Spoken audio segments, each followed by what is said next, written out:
Mandaza, Head of Programs at Bantwana, Zimbabwe. And then we have Ms. Glima Madau, who's the Administrative Officer, Gender-Based Violence Prevention Response and Response Specialist. Without much further ado, we are running again, behind time. So I'm going to ask Mr. S.A. Paungano, from the Ministry of Public Service, Labor and Social Welfare, to just illuminate the key commitments that were made at the global ministerial, in fact, to eliminate the pledge that Zimbabwe made to end violence against children. Thank you. And I'm going to just give you 7 minutes because initially I was going to give you 10 minutes, but now because we're running behind time, so I'll give you 7 minutes to just do your presentation. Thank you. Okay.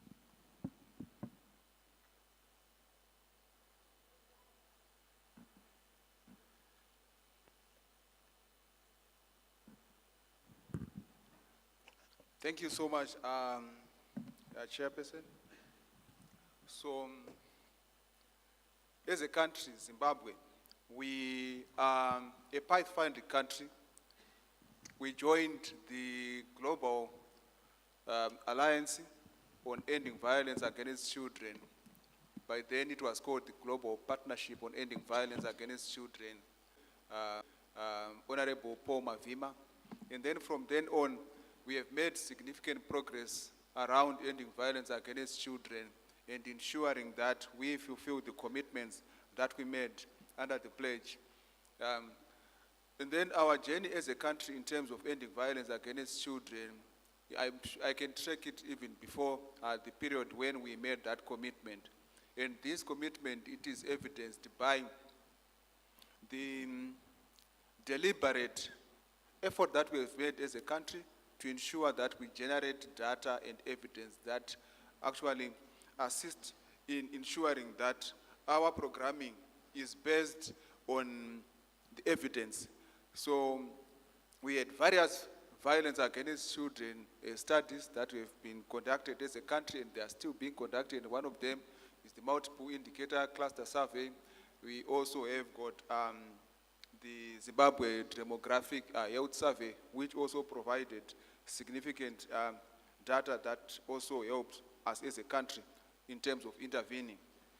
So over the years, a lot of progress has been made in terms of alignment of our laws to the Constitution, and then to ensure that our laws and policies, they actually address the emerging and contextual issues that are affecting children across the country. So maybe just to summarize, during the first ministerial conference, global ministerial conference, that was conducted in November 2024, it was the first ever global ministerial conference on ending violence against children. Zimbabwe joined other countries, more than 100 countries, they participated, and we made a pledge at a global level. And the pledge that we made, it is around the 7 Inspire strategies. And I will read out some of the pledges that we have made as a country, and we are here to then deliberate and to review the progress that we have made so far. So one of the pledges that we made is around enforcement of laws and policies. The government of Zimbabwe committed to scale up implementation and enforcement of child-friendly laws and policies criminalizing sexual abuse and exploitation of children. This entails progressive review of the legislative and policy framework to ensure emerging child protection concerns are adequately addressed. And then the second commitment that we made, it was around safe and enabling school environments, where the government of Zimbabwe committed to advancing education accessibility, improved physical and soft infrastructure, and disability-friendly environments in schools. Measures will be undertaken to strengthen safe reporting mechanisms at every school and ensure timely response to cases. The government of Zimbabwe further intends to strengthen partnerships between schools, communities, and relevant stakeholders to provide continuous support and guidance to at-risk learners. Further, Through the heritage-based curriculum, the government of Zimbabwe, working with various partners, will provide alternative education pathways that equip children with practical skills and opportunities for sustainable livelihoods. The third pledge is around parent and caregiver support, where the government of Zimbabwe commits to operationalize a new provision in the Children's Act, Chapter 5.06, as amended, particularly under Section 49, which places emphasis on family preservation and early intervention by scaling up positive parenting programs to ensure universal coverage of parent and caregiver support through evidence-based and context-specific models that span across the lifespan. Services for children who have experienced violence, abuse, or exploitation. This also includes strengthening the victim-friendly system to enhance access to justice and social care in instances where children are exposed to violence and exploitation. The fifth pledge that we made is around safe online environments, where we committed to protect all children against negative aspects of technological advancements that expose children to online violence and abuse. This will be realized by preventing and interrupting online abuse and violence through capacitating children and communities to identify potential online risks, threats, reduce exposure to online violence, and then we have this cyber and data protection laws that were enacted to ensure the protection of children in online spaces. The sixth pledge that we made is around economic strengthening, where the government of Zimbabwe committed to increase access to stable income streams and economic strengthening for vulnerable households by 2030, aimed at reduction of economically driven violence against children. And this will be achieved through various social protection programs, including labor market interventions and sustainable livelihoods, with extended input from communities and other stakeholders. The other pledge that we made is around child protection financing, where the government of Zimbabwe further commits to enhance public sector financing of child protection. Guided by the whole of society and whole of government approach, we will foster innovative funding mechanisms through public-private partnerships to sustain robust systems manned by a competent and well-equipped social service workforce. The final one is on monitoring and evaluation, where we further pledge to enhance evidence generation and robust monitoring and evaluation systems through electronic case management systems to ensure effective interventions that strengthen prevention of violence against children. This commitment involves the identification of hotspots where violence against children is prevalent and devise context-specific interventions through community participation. With this, I thank you. I submit. Thank you. Right on the dot. You really kept the time. I'm just going to give you a follow-up question. What mechanisms have we put in place to monitor Zimbabwe's progress in fulfilling these commitments that you have outlined? Okay. Oh, thank you so much. So the measures that we have put in place is to ensure that, one, we have coordination meetings that we are convening on a quarterly basis. So these quarterly review meetings, they actually help. And the quarterly review meetings, they involve multi-stakeholders where government, line ministries participate, CSOs participate, where we continuously review progress and provide updates on each other. And then what we did now in terms of EVAC is that we have mainstreamed ending violence against children across all the reporting frameworks that we have under NDS 1 and under NDS 2 in particular.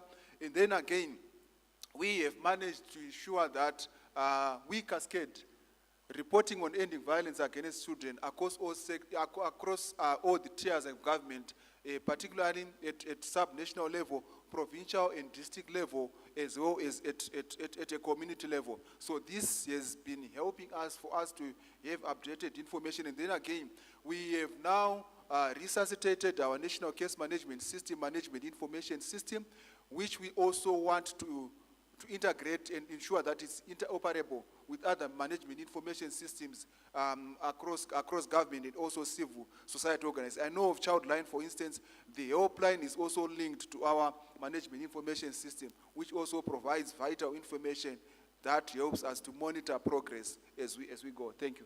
Okay, thank you very much. I'm going to move on to the next speaker from the Ministry of Primary and Secondary Education, Ms. Maisiri. To talk about the universal access to safe and enabling school environments in the school setting. Thank you.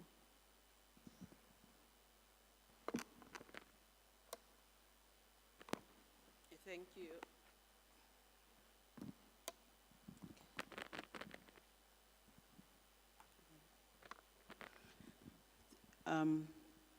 As Minister of Primary and Secondary Education, we are mandated with ensuring that there is safety in the schools.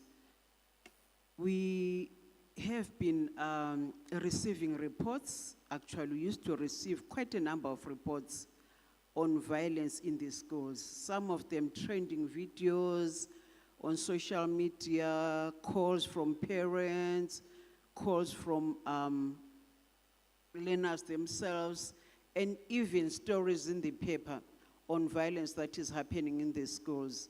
So the ministry took it upon itself to ensure that safe to learn environments in our schools. And after the commitment, what did we do as Ministry of Education? We started reviewing our safeguarding policies. We've got about 12 to 15 safeguarding policies. Some of them we decided to review them, but some of them we continued using them as they were. But however, we decided to come up with an initiative that will bring all schools together. Want all schools to be doing the same thing. So we came up with the Not in My School campaign. We wrote on the launch of the Not in My Village that was launched by His Excellency in March Central in 2023, and we said, if His Excellency can say Not in My Village with the chiefs saying Not in My Village, we're going to adopt the same and say Not in My School. And what we're saying is all the headmasters need to say no to violence in their schools. Different kinds of violences that were coming up in the schools: bullying, sexual abuse, cyberbullying, assault. Not only that, even discrimination. We said we don't want to talk about violence only, even early pregnancies and early marriages. We're saying no to all that in schools. So this initiative was introduced, and we're guided by the SDG 16. It talks about peace, justice, and in the institutions, peaceful, just, and inclusive societies. We're also guided by the Constitution of Zimbabwe, which looks into the best interest of the child, the Children's Act, safety of the child, and also, like I said, the ministry circulars. So when we had the national campaign being introduced, or it was launched, I think on the 12th of April in March West, where we said all schools are going to have this. So it was not launched at national level and cascaded down at provincial level, district level. Now it's even at cluster level. I hope most of you have participated in this campaign because it has been going down to the schools. We're saying no to all forms of violence: psychological, social, physical, spiritual, and all types of violence that can be found in the school. We have had reports of learners stabbing each other, learners at times committing suicide themselves because they've been bullied. So we're saying no to this. And all the heads of schools were mandated to ensure that all these types of violence is not happening in the schools. And this campaign, by the way, is not only done by the Ministry of Primary and Secondary Education, but it calls for a multi-sectoral approach where we come together, different line ministries, the community itself, local leadership, parents, the learners also, where we come, sit down and discuss on strategies of ending violence in the schools. And also the strengthening of guidance and counseling in the schools. Because when we look at our syllabus, the heritage, we look at our curriculum, the heritage-based curriculum, that's where we look at the issue of violence under the guidance and counseling program. And this is one of the programs that are not being fully implemented in the schools. So we said we are going to ensure that this program is strengthened and implemented in all the schools. And we also make sure that all the heads of schools commit themselves to ensuring that schools are safe hubs for learning for every pupil, and that's both day and boarding schools. And what have we done so far? After the launch, which has been very exciting to almost everybody, we ensure that the teachers are trained. And already we have trained about 40,000 teachers with the help of the government, and also with our partners. We've been training the teachers, especially guidance and counseling teachers. We have been holding integrated community service fairs in the communities. That's where we talk about we talk about violence in the schools. We are saying no to violence. And we've made sure that we have trained the child protection committees, which we formed with other line ministries. We are making sure that these are trained all the time, continuous training. We've been holding group sessions with learners. These are very powerful.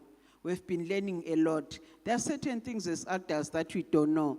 But once we hold these group sessions, these dialogues with young people, a lot of issues are coming out. And we have the life skills handbook that we've shared with all the schools that empowers learners with life skills to handle life situations that includes violence. And we've ensured that in all that we are doing, we are inclusive. The material that we are distributing, we make sure that is brailled for the visually impaired. We've come up with videos, even for the hearing impaired, they are in sign language. So we make sure that all these are inclusive. We've developed, like I said, about 13 safeguarding circulars. We've come up with a toll-free number. I think and I hope that most of you know the ministry toll-free number, 317, where we're asking all the young people to call in, and if they are having any challenges, they share with the personnel. And we've also come up with a chatbot. We're moving with technology, and this was launched at the trade fair. So as ministry, we are eliminating all sorts of violence, and we are committing to ensure that all forms of violence, prevention and response are integrated and explicit within the education sector through the curriculum, the policies, the budget and plans, making sure that no child is left behind. And in conclusion, we call upon all stakeholders, all ministries, community leaders, parents and the children themselves to work with us so that we deal with the issue of violence in schools. And we are saying it takes a village to raise a child, but let's start at home. Let's have the Not in My Home campaign. Thank you very much. Thank you very much, Mrs. Maisiri, for illuminating the extensive strategies that the ministry have put in place in addressing violence against children.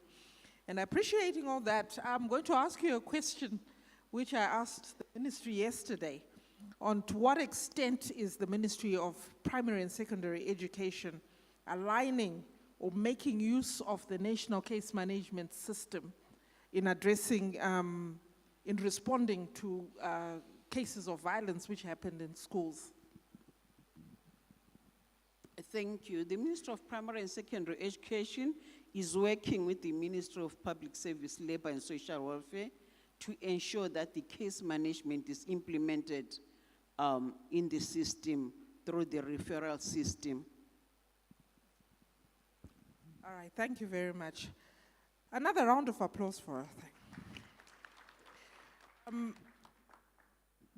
I'm now going to call upon Mrs. Sinatra Nyati from the National AIDS Council to talk about how they're involving traditional leaders in preventing and responding to violence against children.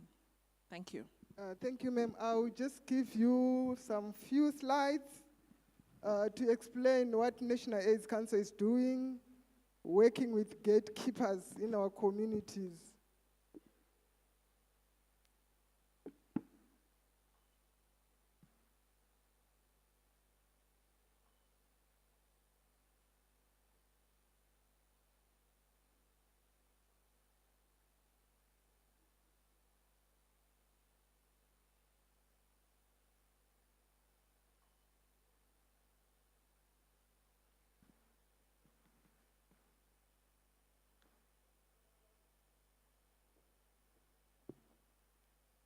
So as National AIDS Council, we all know our goal.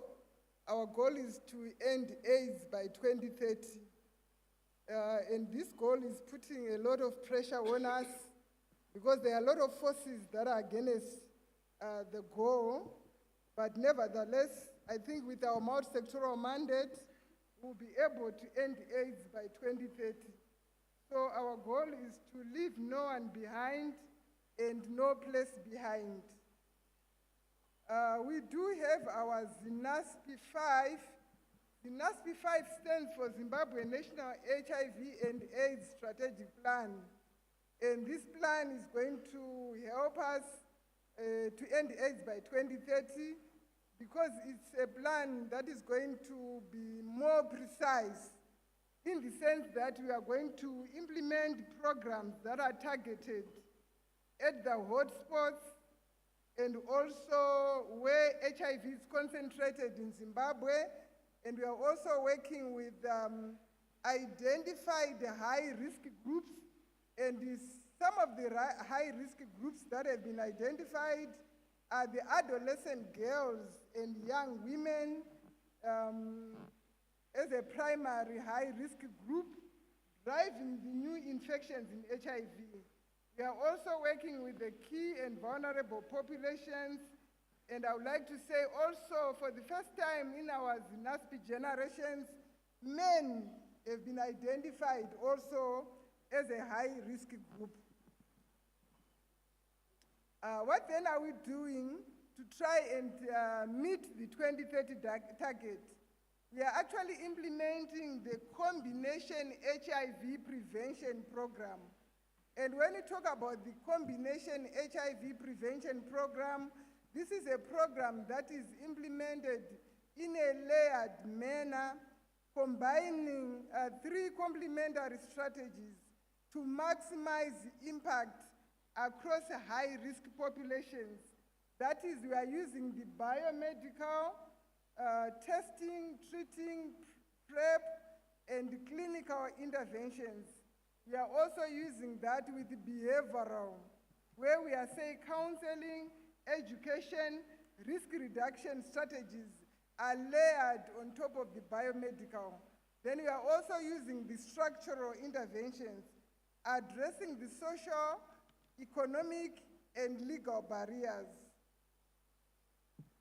Then we said for us to do that, we started a campaign. I'm happy that MOPS have already talked about it, the Not in My Village campaign. This is a community-driven norm change campaign. I know my board chair, Mrs. Nestor, yesterday referred to it.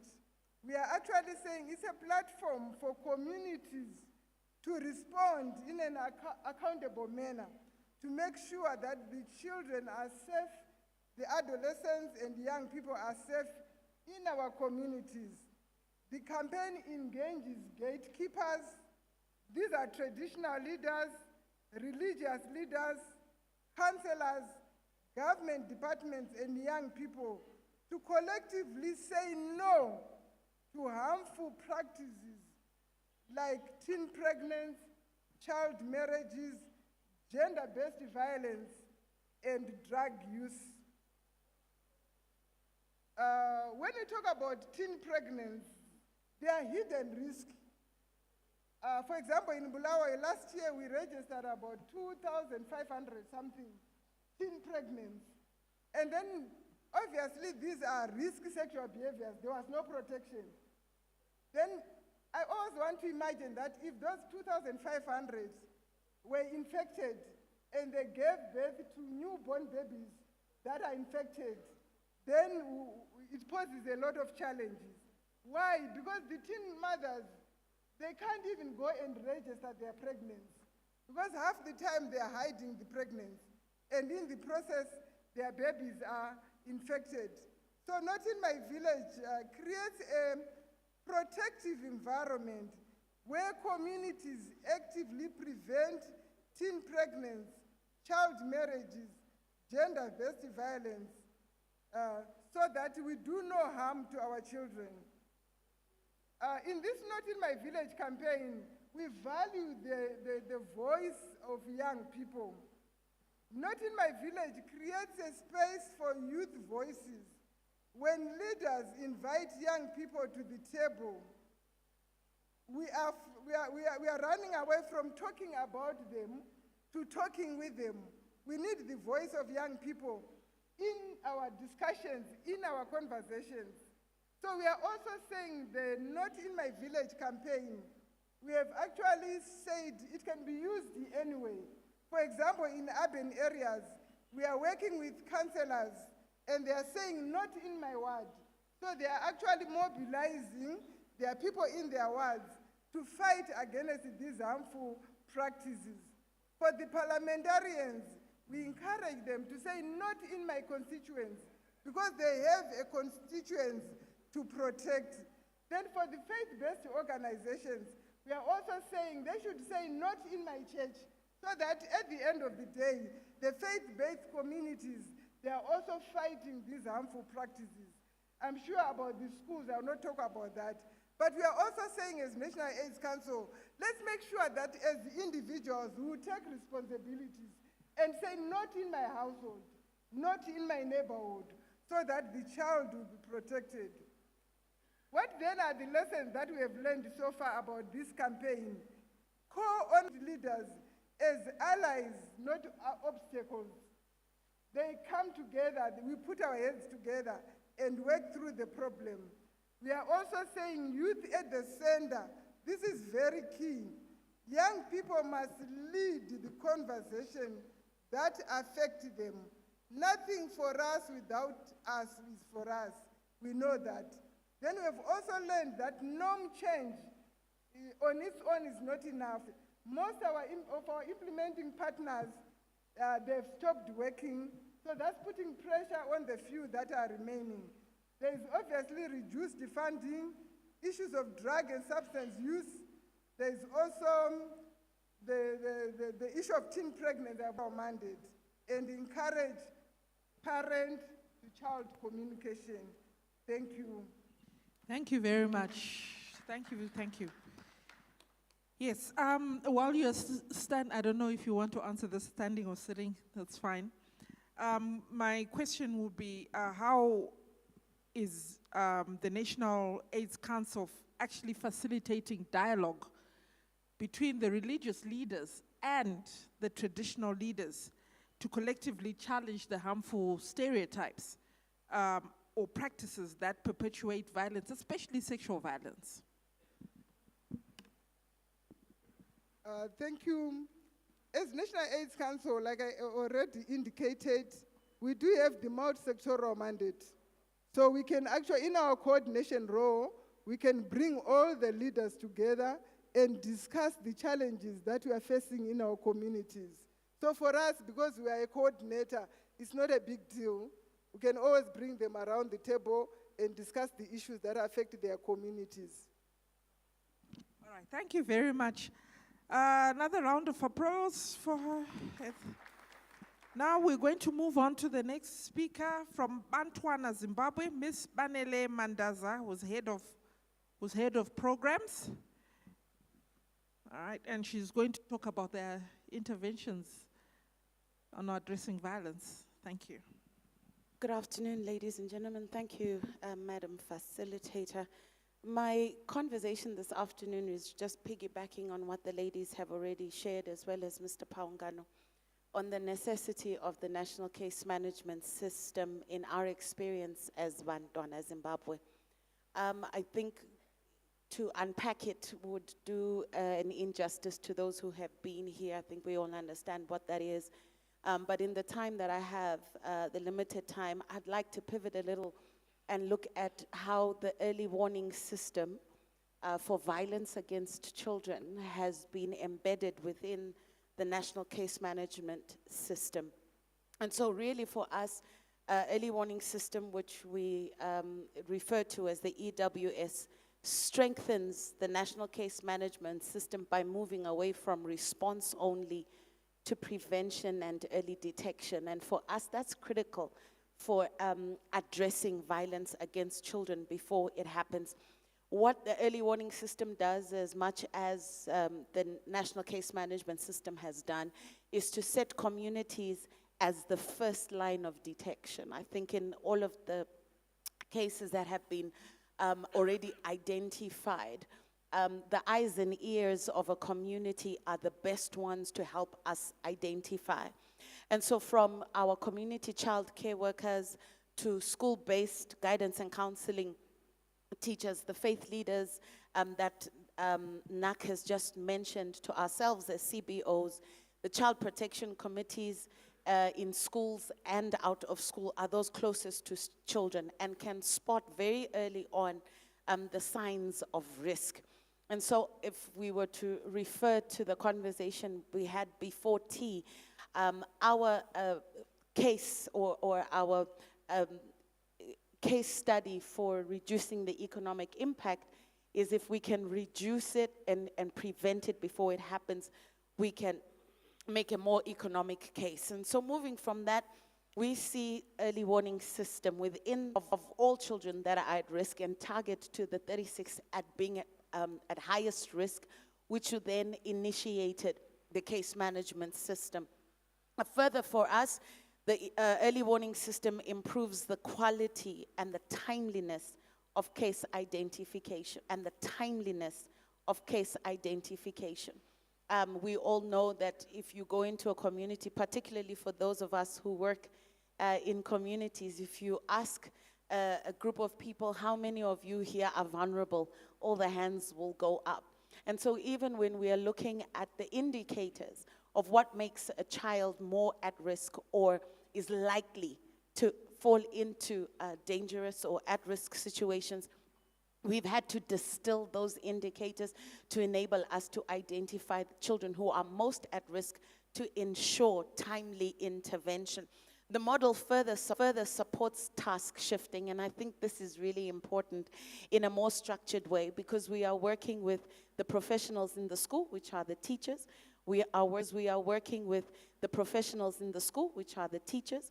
We are working with our very committed volunteers in the communities as well as caregivers, and we're working with the children themselves through in-school CPCs, while then assigning the more professional, formal work to our National Case Management System. And as we know, task shifting is a way for sustainability.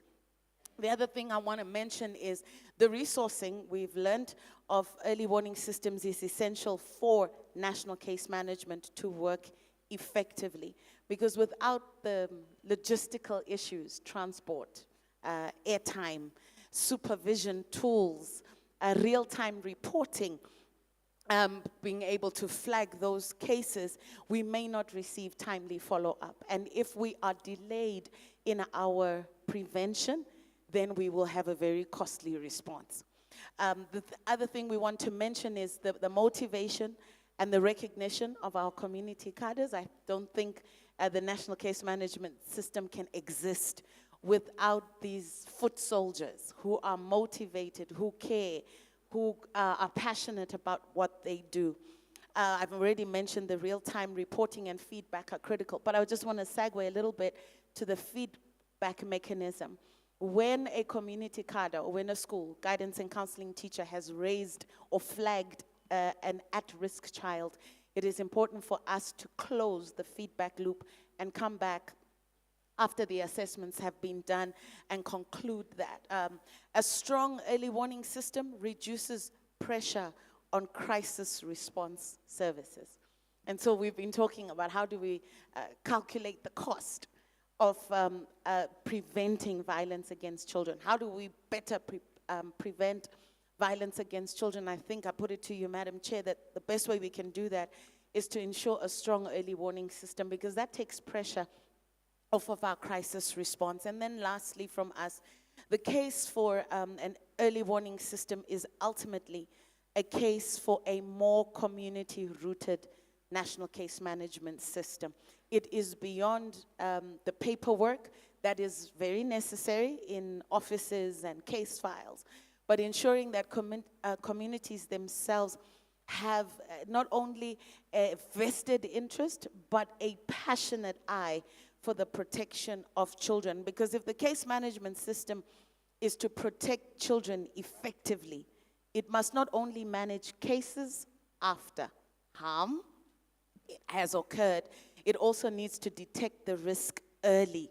And we can do that through a combined, integrated system working with communities, schools, and the local protection structures that exist. And for us, that is the value of institutionalizing early warning systems as part of national case management. Thank you. Thank you very much. Thank you for that comprehensive presentation. My question really is on the sustainability of your efforts. How has Bantwana adapted to changes, not only in policies, but to funding? And you know, Trump happened to all of us. For you to continue building effective case management systems for child protection?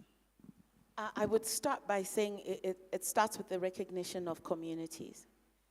Not only our community task force, whom we would reference as community child care workers, but I think the parenting angle. So if you think of the two models shared by Ministry of Primary and Secondary Education as well as National AIDS Council, you know, not in my school, not in my ward, that is actually canvassing the passion of people who live in their community. So information becomes key for their motivation and their ability to say, I actually don't want this. And I think crystallizing information to that local level is critical as a start point for sustainability. If I don't know, I cannot respond to the information. Secondly, for sustainability purposes, I think our government has done a great job in setting up the structures. How do we keep the workforce within social protection, child protection, motivated and feeding back? We always talk about, you know, money. Psychologists will tell us that money is a hygiene factor. And so how do we make the working conditions for progress, for impact, become something that is internally driving? The fact that I'm actually making a difference. And I think that hinges, again, on information. The third thing, which I already mentioned, I think for sustainability is task shifting. Not everybody has to do the exact same work. And as I say, communities can know this is where we start and end. Teachers who are really employed for pass rates and the well-being of learners need to be able to know, okay, they don't necessarily have to go and do a home visit. That's the job of the CCW. But the CCW needs to be able to respond, at least give a feedback loop. Children themselves are eyes and ears that are able to flag their peers who may be at risk. So I think sustainability rests on task shifting, information sharing, as well as keeping our workforce motivated beyond the money, but motivated by the change. And so when we have platforms such as Mix and our ZDHS and all of those mechanisms, how do we use those to be internally driving for individual departmental targets? And again, that's based on motivation. So that would be my 2 cents, ma'am. Okay, thank you. Thank you very much. Another round of applause for her. We are going to now move on to the last speaker on this panel. This is Mrs. Glima Madao, who's the Administrative Officer, Gender-Based Violence Prevention and Response Specialist from the Ministry of Women Affairs. We understand the ministry has a national action plan to end child marriages and she's going to talk about, she's going to share some lessons learned on the engagement of traditional leaders and how government and its players can translate policies into a set of integrated services accessible to all children. You have the floor. Thank you so much, Doc Nenga. Good morning, everyone. As you know, the Ministry of Women Affairs, Community, Small and Medium Enterprises is mandated to coordinate all gender-based violence prevention and response programs. We see child marriages, it's a form of gender-based violence, and it's also violence against the children. So violence against the children is not only a child protection issue, but it's also a public health issue, a human rights issue, and a development issue. We cannot speak about issues of development leaving behind the violated child. So preventing violence against children requires more than government actions alone. Actually, we need a multifaceted approach in ending violence against the children. So it requires communities that are informed, leaders who are committed to end violence against children, and systems that work together to fight against violence against children. So everyone has a role to play in the fight against fight against ending violence against children. The MDAs, with the CSOs, the religious leaders, traditional leaders, parents, schools, and children themselves all have complementary roles to play in protecting children. So what's the key issue here? The key issue here is on how we can strengthen partnerships that are coordinated and evidence-based, and also that are sustainable. So what are the lessons that we have learned in engaging traditional leaders? We have seen that traditional leaders are the custodians of culture and community, as it was reiterated by NAC, and also they also govern, they also provide governance within the community. So in addition, that the people in the rural areas where formal government services may be less accessible and therefore provide the immediate justice system to the communities. So further, traditional leaders, they've got codes that provide restorative justice, which is more appealing to the communities. So when we're engaging traditional leaders, when we engage traditional leaders in the districts, traditional leaders can actually promote community bylaws that protect the children. We have seen it in Not in My Village campaign. In March Central, they've already done their own bylaws that are localized. The traditional leaders also discourage unethical practices that expose children to abuse. They preach the doctrines, the practices that are good to the people because they are closer to the people. They also, if we use them, the traditional leaders, they also support birth registration campaigns. They also assist us in mobilizing communities around child protection and also ensure community disputes involving children, children protection. They also prioritize these issues. They also strengthen accountability for perpetrators while respecting national laws. So we also work with the religious leaders in the districts. Religious leaders, we know very well, they are the trusted voices of the communities, and they have the power to influence beliefs and norms, and they also provide emotional and spiritual support for survivors and families, which complements professional services, and they can make referrals to appropriate services if they are properly trained. So specifically, they can promote messages of child dignity and protection from the pulpit while challenging harmful biblical interpretation that justify violence. We also engage communities. Why do we have to engage community actors?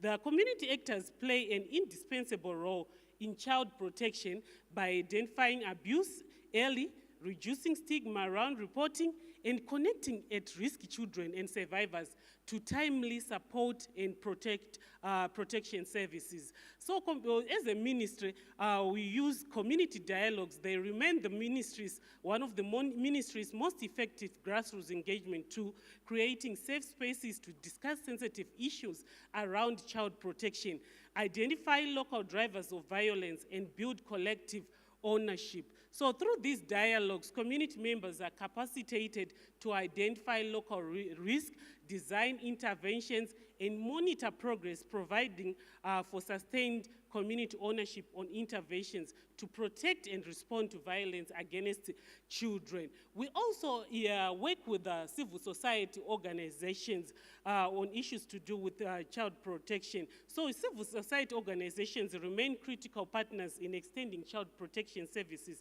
beyond the government reach, bringing technical expertise, community-level presence, and complementary resources. So CSOs provide community education, counseling, legal services, emergency support services to the survivors, as well as research to contribute towards evidence-based programming. So to ensure effective contribution of all these stakeholders that I've mentioned towards prevention and protection of children from violence, a strong coordination mechanism is needed. So the ministry works closely with all these stakeholders to strengthen coordination, and some of the key interventions include the capacity strengthening of religious and traditional leaders on prevention and response to violence against the children.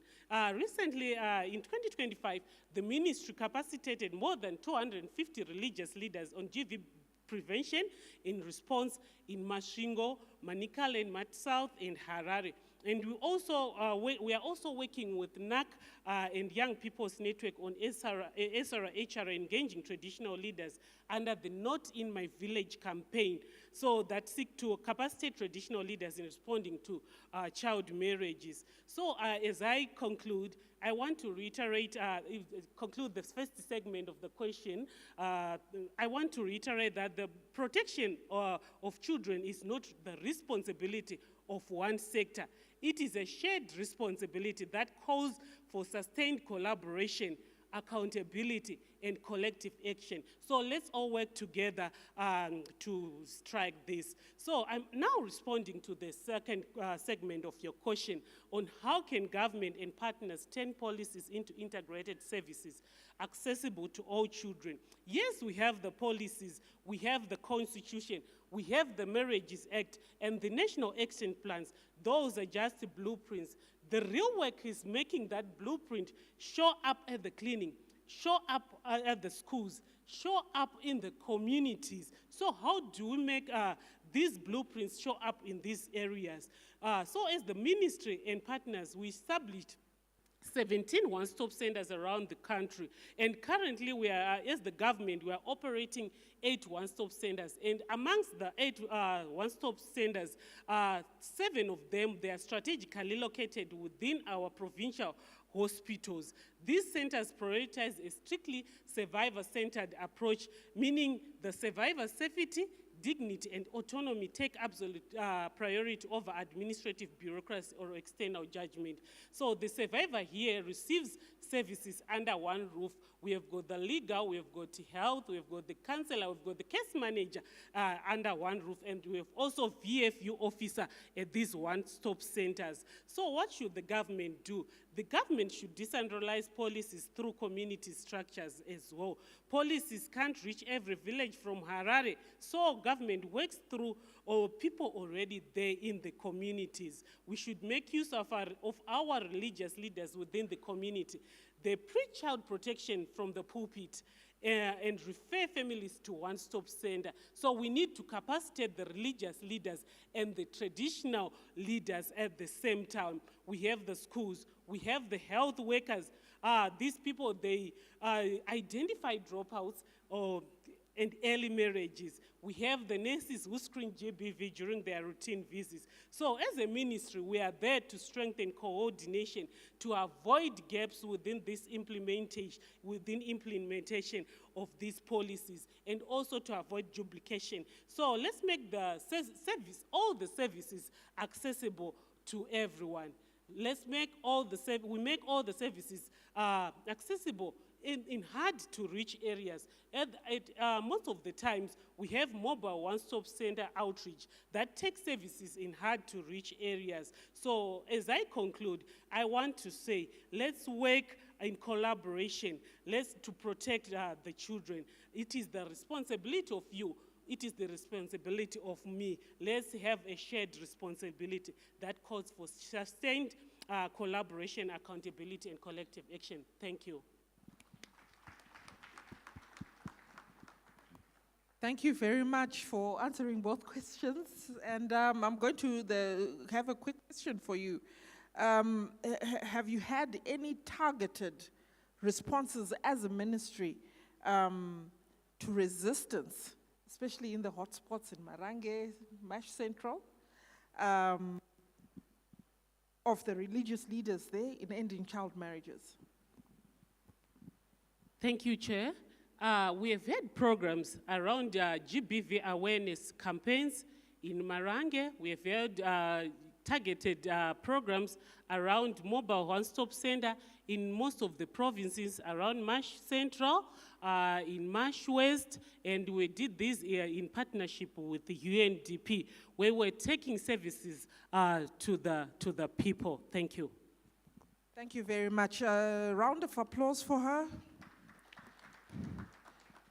Thank you very much. I'm going to now allow only 3 questions. 3 quick questions from the floor to any of our panelists, and I'm also going to ask our panelists to keep their answers brief as well. So any 3 burning questions? Yes, there's a hand up there. Let's make our questions brief. I had 20. And I'm going to allow questions. 1 question per person. Okay. Thank you. Thank you so much for all the presentations. My question is linked to the earlier presentation on the civil, from the Civil Registry Department, concerning the, what you call this,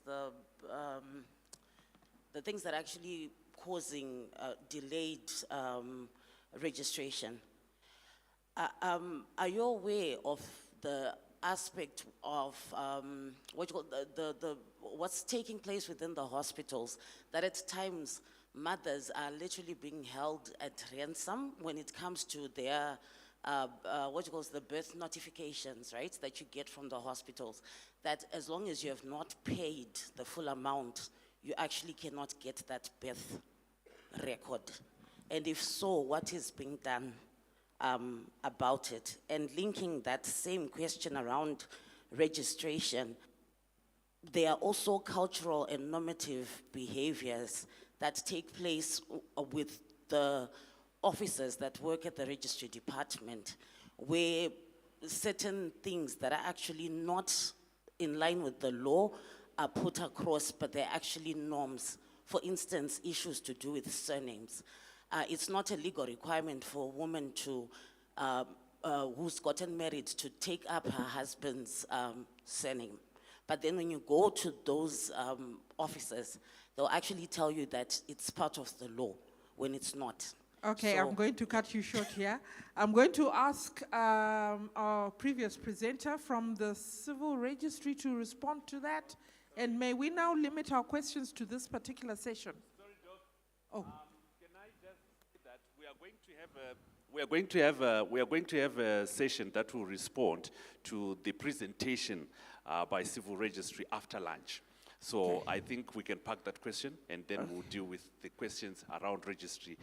There is a session that will respond to the presentation by Civil Registry after lunch. Thank you. Okay, thank you. We've got a question at the back there from... Thank you so much. Thank you. I've got 2 questions, if I'm allowed. No, you're not. 1 question. So Yes. I'll basically ask this one to the National AIDS Council. What strategies has the National AIDS Council put in place, especially when dealing with key populations, particularly artisanal minors? As we know, these are at the center of GBV and violence against children. Okay, Thank you. Thank you. National AIDS Council. National AIDS Council actually programs for artisanal minors. We actually have a model where we reach out to artisanal minors. So we do have what we call the peer-to-peer model, where we train peers among the artisanal minors to reach out to their peers. Okay, thank you. Can we take the last question? Yes, we have a gentleman at the end there. Thank you very much for the presentations.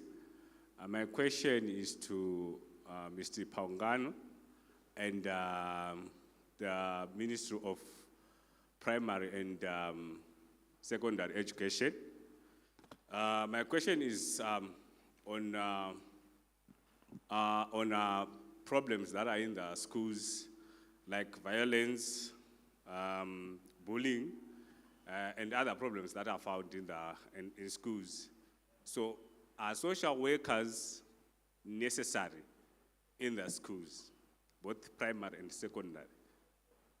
My question is, are social workers necessary? Because I heard about guidance and counseling, which means there are strategies that are being put in place to deal with those problems. But is social work relevant in schools? Thank you so much. Okay, I think I'm going to ask the ministry to respond to that because I'm sure Mr. Paungane will say yes. Oh, you want him to start? Okay. Okay, I can use this. Thank you. Thank you so much, Shelton, for the question. As a ministry, we are guided by the Children's Act.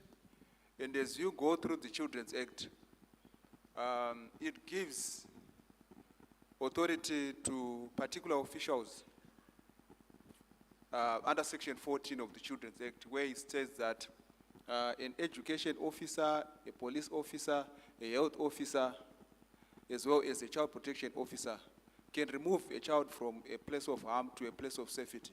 But then from other professionals other than a child protection officers, they are mandated to then report to a child protection officer.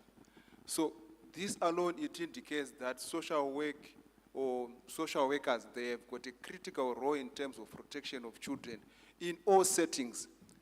So when you are speaking about an education officer, we are speaking about the role of, for instance, the school head is in local parentis at school level in terms of protection of children. But then they are mandated then to then ensure that that case is referred to a child protection officer who is a social worker. So I think we had a conversation around this yesterday to say that the role of a social worker is actually statutory and there is no negotiation in terms of that role because it is statutory and it is given. So definitely, from my perspective, there is a real need. Because what we want is, we don't want teachers to spend most of their time at court leading evidence, and which then disadvantages other children. But it is the specific role of an officer who has got that particular mandate to then further manage the case and ensure that an inquiry by the court is made. But we can always work in collaboration with the Ministry of Primary and Secondary Education as key officials at a school level. Thank you. Okay, thank you. I think Mr. Paungano has answered. As our ministries, we know our mandates.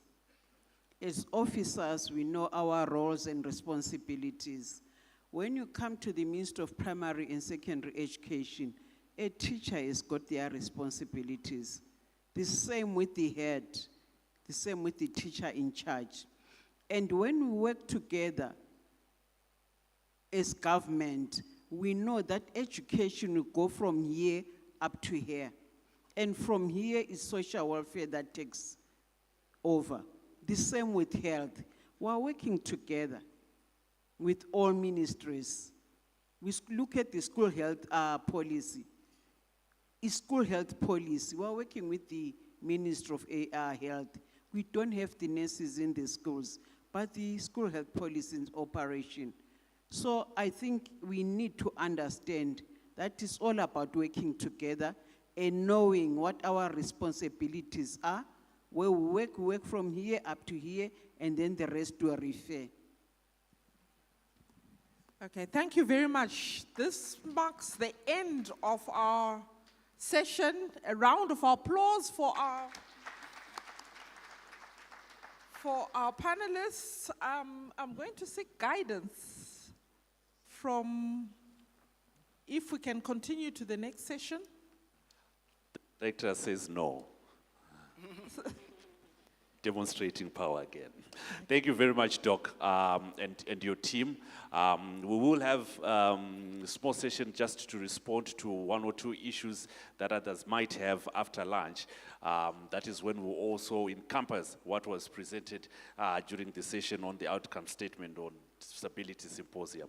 So otherwise, thank you and your team for the panel. There is another panel. There is another panel. There's another panel. Is it coming after lunch? Okay, the guidance I'm receiving is that the next panel of 4 that is supposed to be presenting will do so after lunch. So thank you, ladies and gentlemen.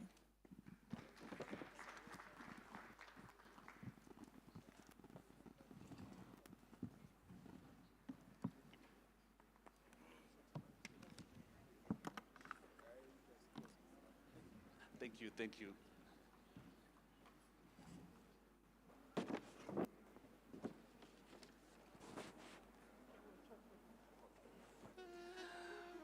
All right, ladies and gentlemen, thank you for your attention. You can see the QR code on the screen and the QR code that has been placed there. We will have breakaway sessions tomorrow, and this will ensure that you register for which breakaway session that you are going to attend. So kindly use only this QR code that you can see here in terms of registration and to show us exactly where you will be going. I think we'll also take a minute or two later on to just allow everyone to be able to scan this QR code so that we also know how to best prepare for the upcoming breakaway sessions that are tomorrow. And we'll also give you a bit of highlights of what you can expect in those breakaway sessions. For now, I think we've had some exciting discussions in the first bit of day 2. We will continue with the discussions when we come back. On the other side of lunch, we'll look at child protection online. Like I indicated, we'll also just recap on some of the issues that we raised earlier, also get a feel of what the audience has been making of issues that were presented by the panel that was here, and also the outcome statement from Disability Symposium and civil registration. There are burning questions that are within the audience that would also want to be answered, and we're going to give an opportunity for that. For now, the lunch arrangement is still as was yesterday. For those that were not here yesterday, our lunch is in Hall 1. You will be receiving tickets right by the gate as you're going out. So please ensure that you've got your ticket for you to have your lunch. The VIPs, there is Hall 2A on this side, and the VVIPs still within Hall 2. You'll find some ushers there who will escort you to where you are supposed to have. Otherwise, happy eating, and let's see each other again in the next hour. I have to check my clock. Can someone please tell me what time it is right now? It's 18 past. 18 past, can we come back here at exactly 2:15? Thank you.